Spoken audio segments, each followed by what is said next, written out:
ሰላም ውዶቼ ጤና ይስጥልኝ። በሀገር ውስጥም ሆነ በተለያየ ዓለም ክፍል የምትገኙ ክቡራን ተመልካቾቼ በያላችሁበት ሰላማችሁ ይብዛ እያልኩ ዛሬም እንደተለመደው ተወዳጁን የወፍ ጎጆ ድራማ ክፍል 48ን እጥር ምጥን አድርጌ ይዤላችሁ መጥቻለሁ። እስካሁን ይህንን ፕሎት ቢት ቻናል ሰብስክራይብ ያላደረጋችሁ ተመልካቾች ሰብስክራይብ በማድረግ ቤተሰብ እንሁን። ይህንንም ቪዲዮ ላይክ ማድረግ እንዳትረሱ። ሀሳብ አስተያየት ካላችሁን በኮሜንት ብታስቀምጡልኝ ለማዳመጥ ዝግጁ ነኝ። በባለፈው ሳምንት ቱርካን ህይወቷን ለማጥፋት ቆርጣ መድኃኒት ከወሰደች በኋላ ሶመር ደርሶ ወደ ሆስፒታል እንደወሰዳት፣ በሌላ በኩል ደግሞ ፋቲና ሩቻን የነሳዲቅን ቤት ለመሸጥ ሲዶልቱ፣ እንዲሁም ኒሃት የሩቻንን ቤተሰብ አጣብቂኝ ውስጥ ለመክተት ሲያሴር ተመልክተን ነበር ያቆምነው። ዛሬስ ምን ይፈጠር ይሆን የሚለውን ለማየት በቀጥታ ወደ ድራማው እናልፋለን። ዳሪያና ዶኑሽ እናትና አባታቸውን ካሉበት ጭንቀት ብስጭት ትንሽ ረፍት ቢያገኙ ብለው እራት አዘጋጅተው በአንድ ማዕድ ተቀምጠዋል። ምግቡ እንዲጣፍጥላቸው ብዙ ስኳር ጨምረውበት እነሳዲቅ ልጆቹን ላለማሸማቀቅ ብለው ይጣፍጣል ቆንጆ ነው እያሉ ይበላሉ።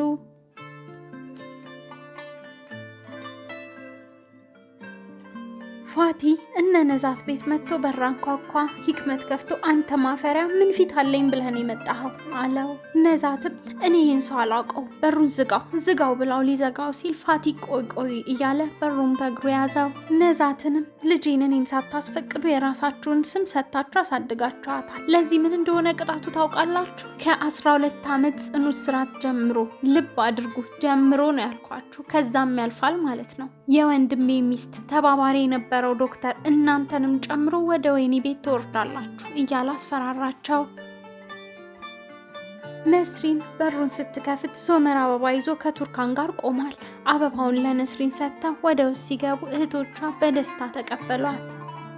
ሳዲቅ መጀመሪያ አመነታ ቢመስልም የሚወዳት ልጁ ላይ እንዴት መጨከን ይችላል? ተነስቶ አቀፋት። ልጄ ይቅር በይኝ አላት። እሷም ይቅርታ ጠየቀች። ሶመርም አባቴ ሳዲቅ ቱርካን ከኔ ጋር ደስተኛ ትሆናለች፣ እሷ ለኔ ዘውዴ ናት። ከአሁን በኋላ የሀዘን ጥላ ፊቷ ላይ እንዲያጠላባት አልፈቅድም። የመጣሁት እጅህን ለመሳም ነው ብሎ እጁን ሳመ።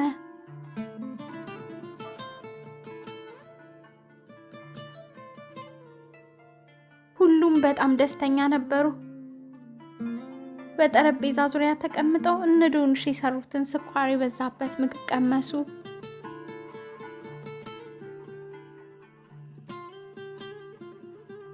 ፋቲ ነዛት ቤት ገብቶ ጣት የሚያስቆረጥም ምግብ እየበላ ነው። ነዛትን ይሄው በላክ አይደል? መናገር የፈለግከውን ተናገርና ውጣ አለችው። እሱም እኔ እኮ ባንቺ አላዘንኩም፣ ምንም ቢሆን እህቴ ነሽ። ቤቱን ለመሸጥ ብሎ ሲጀምር ነዛት ቤቱ አይሸጥም፣ ድርሻን ከፈለክ ግን ከወንድሜ ጋር ተነጋግረን የሚገባን እንሰጥሃለን ብላ አቋረጠችው። እነዚህን ምስኪን ሰዎች ጎዳና ልትጥላቸው ነው እንዴ ፈለግከው? አንተ በጥላቻ የተሞላ ሰው ነህ፣ ለበቀል ነው የመጣኸው። ባሳደጉ ወንድምና እህትህ ላይ በቀል ፈልገሃል አለችው። እሱም ታዩኛላችሁ፣ ይሄ የማይረባ ፋቲ ስትሉ የነበረው አሁን በቁም ነገር ታዩኛላችሁ አላቸው። በጣም ጥሩ፣ አሁን ሶፋ ላይ ነው ምተኛው ወይስ አልጋ ታነጥፉልኛላችሁ ብሎ ጠየቃቸው። ሂክመትም አንተ አይሰለችህም እንዴ ብሎ አነቀው። እገልሃለሁ እያለ ሲወዘውዘው ፋቲም እንደው በፈጣሪ ግደለኝና ወህኒ ቤት ትገባታለህ እያለ ዛተበት።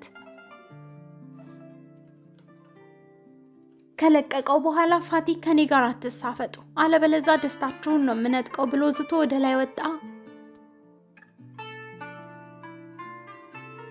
እነ ሳዲቅ እራት ከበሉ በኋላ ቡና እየጠጡ ያለ ሶመር አባቴ ሳዲቅ ቃሌን ጠብቄያለሁ፣ እኔና ቱርካን በቅርብ ወደ ራሳችን ቤት እንገባለን አለው። ሳዲቅም በእውነት ደስ ሲል አለ። ነስሪን እስከዛ ሴት ልትኖሩ ነው ልጄ ብላ ጠየቀችው። እሱ ከእናቴ ጋር እንኖራለን ግን ብዙ አንቆይም አላት። ቱርካንም ቀስ ብላ ሶመር ጀልባ ላይ እኮ መኖር እንችላለን አለችው። ሳዲቅ ደግሞ ልጆቼ ለምን እዚህ አትኖሩም? ሶመር ይሄ ቤት እኮ ያንተን ቤት ነው ብዬ አይደለ እንዴ? እዚህ እስከፈለጋችሁት ድረስ መኖር ትችላላችሁ አለው። ሶመርም አመሰግናለሁ አባቴ፣ ችግር የለም። ከሰሞኑን ከእናቴ ጋር የነበረው ግጭት ሊያሳስባችሁ አይገባም። ያ ቤት የኔም ጭምር ነው። ቱርካን ደግሞ ባለቤቴ ናት። እናቴም ያን ያህል ችግር ትሆናለች ብዬ አላስብም። እመኑኝ፣ እናቴ ቱርካንን በጣም ነው የምትወዳት። ሲጀመር እሷ አልነበረች እንዴ ቱርካን እንዳገባ የገፋፋችኝ አላቸው። ነስሪንም ለበጎ አስበህ እንደሆነ ይገባኛል፣ ነገር ግን እዛ ቤት ከገባችሁ በኋላ ወይዘሮ ሩቻን ችግር ልትፈጥር ትችላለች እና በድጋሚ ቱርካንን ተጠያቂ ካረገቻት ዝም ማለት አልችልም ልጄ አለችው። ሶመርም አይ እንደዛ አይፈጠርም፣ እሱ ርዕስ ተዘግቷል፣ ቱርካን ሚስቴ ናት፣ እኔ ከወሰንኩ ማንም ምንም ማለት አይችልም፣ መረጋጋት ትችያለሽ፣ እኔ ያለሁላት አላት። ዶኑሽ ቱርካንን እህቴ አንዴ ወደ ክፍላችን ገብተን እናውራ ብላ ይዛት ስትሄድ ነስሪን ዳሪያን ስለ ቤቱ ነግራቿት ሙዷ እንዳታበላሹት ብላ አስጠነቀቀቻት። ዶኑሽ እህቴ አንድ ነገር ልንጠይቅሽ ነው፣ አጎቴ ፋቲ መጥቶ ነበር፣ ከእናትና አባታችን ጋር ሲጨቃጨቅ ነበር፣ ነዛትም ነበረች፣ ፋቲ ልጅ አለው መሰለኝ፣ ምንም አልገባንም ስትል ዳሪያ ልጁ የት ነው ያለው ብላ ጠየቀቻት። ቱርካንም እኔ ምን አውቃለሁ፣ ለምንድን ነው እኔን የምትጠይቁኝ? በዛ ላይ እኔ ምንም አላምነውም፣ ዝም ብሎ ፈጥሮም ሊሆን ይችላል፣ እናንተ በዚህ ጉዳይ ጣልቃ መግባት የለባችሁም አለቻቸው። ከዛም ስለ ቦይ ፍሬንዶቻቸውና ስለ ሶመር ተጫወቱ። ሩቻን ፋቲ ጋር ደውላ እንዴት ነው እህትን አናገርካት እንዴ ብላ ጠየቀችው። እሱ አዎ አናግሬያታለሁ ሲላት በቃ ምንም ችግር የለማ ዶክመንቶቹን በዚህ ሳምንት እጠብቃለሁ ብላ ዘጋቸው። ኦዙር ከኋላዋ እየሰማት እንደነበር አላወቀችም ነበርና ሩቻን ሲላት ደነገጠች።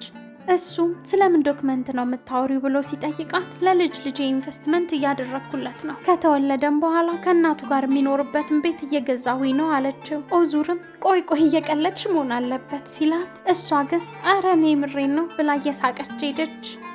ነስሪን ሶመርና ቱርካንን ስትሰናበታቸው እንግዲህ ስለ አዲሱ ቤታችሁ በቶሎ አሳውቁን፣ ቱርካን ካሁን በኋላ ምንም እንዳትደብቂኝ፣ ሩቻን ምንም ነገር ብትልሽ ንገሪኝ አለቻት። ቱርካን ቀበቶ ልታደርግ ስትል ሶመር ሊያግዛት ሲጠጋ በዛው ሲስማት ቱርካን እንዴ እናቴ ፊት ብላ በሀፍረት ልትቀልጥ ምንም አልቀራትም ነበር።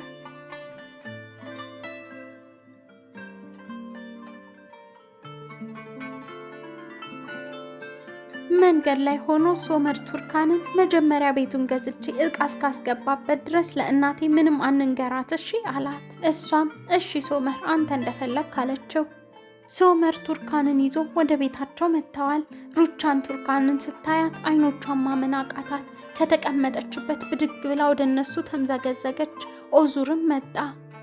ሩቻን ቱርካን ላይ አይኖቿ ጦር ሆኖ ራስ ቅሏን እስኪወጉ ድረስ አፈጠጠችባት። ከዛም እንኳን ደህና መጣሽ ቱርካን ብላ እጇን እንድትስም ዘረጋችላት። ከዛም በልቧ እኔ ሩቻን ኮርማን ነኝ፣ በአይነ ጥቅሻ አንቺንም ይሁን ቤተሰቦችሽን ማጥፋት እችላለሁ አለች።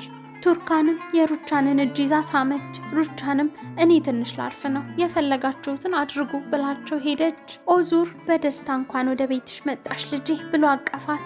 ሶመርና ቱርካን እቃቸውን ይዘው ወደ መኝታ ክፍላቸው ሄዱ። ቱርካን ገና ክፍል ውስጥ እንደገባች እዚህ ውስጥ ምን እንዳሳለፍኩ አስታወስኩ ብላ አዘነች። ሶመርም ቱርካን ሁሉንም ነገር ከኋላችን ጥለን እንሄዳለን፣ በጋራ አዲስ ህይወት እንመሰርታለን አላት። ከዛም እኔ በቃ ሻወሩ ሰጂ ከሆስፒታል አይደል እንደ መጣሽው፣ ከዛ ረፍት አድርጊያለሽ አላት። ሩቻን ኦዙርን የፈለጉትን ያድርጉ፣ ሶመር ሚስቱ ከጀርባው መሸታ ቤት እንደምትዞር እያወቀ ዝምታውን ከመረጠ ቢገርመኝም እኔ ምን አገባኝ አለችው። ኦዙርም ሶመር ትክክለኛውን ነገር ያደረገ ይመስለኛል፣ ከጋዜጠኞቹ ጀርባ ሌላ ነገር እንዳለ ግልጽ ነው አላት። እሷም ታዲያ ስለኔ እናንተ ምንም ዜና የሌለው ለምንድን ነው? እሳት በሌለበት ጭስ አይታይም፣ ምንም አይነት ወሬ እንዳይመጣ ክብርን ጠብቆ ተሰብስቦ መኖር ነው አለችው። እሱም እባክሽ ሶመር ፊት እንደዚህ ተናግረሽ እንዳታስገፊው ብሎ ለመናት። ቱርካን ከሻወር ስትመጣ ሶመር አልጋ ውስጥ ገብቶ ጠበቃት። ከዛም ደረቱ ላይ ልጥፍ አርጎ አቀፋት። ማድረግ የምንችለውን ሁሉ እንደ ሁለት እንግዶች ሳይሆን እንደ በጣም የተነፋፈቁና የሚዋደዱ ፍቅረኞች እናደርጋለን። ሁሉንም ነገር አስተካክላለሁ፣ የቀኑን ብቻ ሳይሆን ወደፊት የምንኖረውንም እድሜ ልካችንን ሁሉ አቅጄ አስተካክላለሁ። በመካከላችን ያለውን ግድግዳ ሁሉ ማፈራረስ ፈልጋለሁ አላት። እሷም ከመጀመሪያውም ስፈልግ የነበረው ይህንኑ ነው አለችው። ከዛም ሶመር በልጅነቱ የእናትና የአባት ፍቅር በቅጡ ሳያጣጥም እንዳደገ፣ እናቱ ጥንካሬንና ጭካኔን ደባልቃ እንዳስተማረችው፣ አባቱም ብዙ ጊዜ እንደማይኖር የልጅነት ጊዜውን ሁሉ እያጫወታት አደሩ።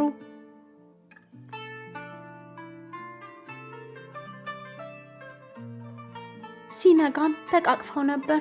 ሶመር ቀድሞ ተነስቶ ኪችን ቤት ገብቶ ቁርስ አዘጋጅቶ ወደ መኝታ ክፍሏ ይዞላት ሲመጣ መንገድ ላይ ከሩቻን ጋር ተገናኝተው እንዴት አደርሽ ብሏት ሲያልፍ ሩቻንም አጉል አዲስ ልማድ ማምጣት አለች ለራሷ።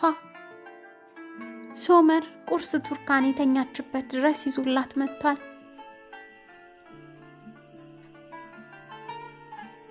ጎንበስ ብሎ ሲስማት ቱርካን ነቃች። ከዛም ያዘጋጀላትን ቆንጆ ቁርስ ሰጣት። እሷም ለቁርሱ ብቻ ሳይሆን ካጠገቤ ስላለህና ስላመንክብኝ አመሰግናለሁ አለችው። እሱም አብረን ፍቅርና እምነትን እንማራለን፣ ነገር ግን ይሄ እንቁላል ከቀዘቀዘ ይሄ የፍቅር ንጋት ትርጉም አይኖረውም አላት።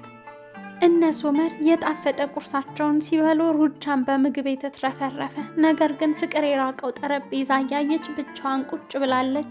ከዛም አይላን ስትጠራት ሻይ ይዛ አቤት እሜቴ ሩቻን አለቻት። ሩቻን ሻዩ ለማን እንደሆነ ስትጠይቃት ለሶመርና ለቱርካን እንደሆነ ነገረቻት። ሩቻንም ወደዚህ እንዲመጡ ንገሪያቸው፣ ሁሉም ሰው ሕግ መከተል አለበት፣ ጥሪያቸው አለቻት። አይላም እሺ ብላ ሄደች። ሩቻንም ሰላማዊ ልምዳችንን ልትረብሽን የመጣሽው ባለጌ አለች ለራሷ። አይላ ሻዩን ይዛላቸው ወደ እነ ሶመር መኝታ ክፍል ገባች። ከዛም እየፈራች ሩቻን ታች ለቁርስ እየጠበቀቻችሁ ነው አለችው። ሶመርም ያው እንደምታዩ ቁርስ እዚህ እየበላን ነው ንገሪያት አላት። አይላም አዎ ግን ቢያንስ እንኳን ከሷ ጋር ሻይ ጠጡ አለቻቸው። ቱርካንም እሺ አይላ እንመጣለን አለቻት። ሶመርም ቱርካን እዛ እንሂድ ባክሽ ሙዳችንን ታበላሻለች አላት። እሷም አዎ ግን ሶመር ሩቻን ከመሬት ተነስታ እንድትበሳጭብን መንገድ መክፈት አያስፈልግም፣ እና ተነስ ለባብሰን እንውረድ አለችው።